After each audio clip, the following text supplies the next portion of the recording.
অনেকদিন বাড়িতে থাকার পরে আজকে আমি মাদ্রাসায় চলে যাচ্ছি। যাওয়ার সময় এটা কি ঘটলো আমার সাথে চলো বলতেছি। প্রথমেই আমি কাপড় চোপড় গুছিয়ে ব্যাগের ভিতরে ঢুকিয়ে নিলাম। তারপরে আমার চার্জারটা ব্যাগের ভিতরে ঢুকিয়ে নিলাম। আর কিছু মনে থাকুক বা না থাকুক, কিন্তু ফোন এবং চার্জারের কথা অবশ্যই মনে থাকে। হা হা হা, এটাই বাস্তব। বাসা থেকে বের হয়ে মুরগি মামানির সাথে দেখা। মামানি বাচ্চা কাচ্চা নিয়ে অনেক সুখী আছে। তো গাইস, বাসা থেকে বের হয়ে প্রথমে আমি একটা রিক্সায় উঠে গেলাম। রিক্সা থেকে নামার পরে আবার উঠতে হবে বাসে। ওমা, বাস ট্রেনে সেটা কার সাথে দেখা হলো? এটা দেখি বিনোদনের বাজার আমাদের শুকুর আলী মামা। বেচারার সাথে সবাই পিক তুলতেছে। আজ আমরা সেলিব্রিটি না বলে কেউ পিক তুলে না। তো গাইস, অলরেডি বাস স্ট্যান্ড চলে আসলাম। তো এখন একটা বাসের অপেক্ষায় আছি, বাসটা আসলে বাসে উঠে যাবো। তো গাইস, অলরেডি বাস চলে আসছে। তো আমার ছোট ভাইকে নিয়ে আমি বাসে উঠে গেলাম। আমার মাদ্রাসা হচ্ছে ব্রাহ্মণবাড়িয়া, এটা কিন্তু আতঙ্কের জেলা।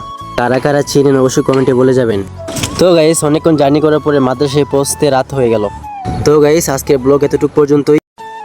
ব্লগটি ভালো লাগলে অবশ্যই একটা লাইক দিবেন, আর যারা নতুন অবশ্যই চ্যানেলটি সাবস্ক্রাইব করে দিবেন। সবাই ভালো থাকবেন, সুস্থ থাকবেন। আসসালামু আলাইকুম।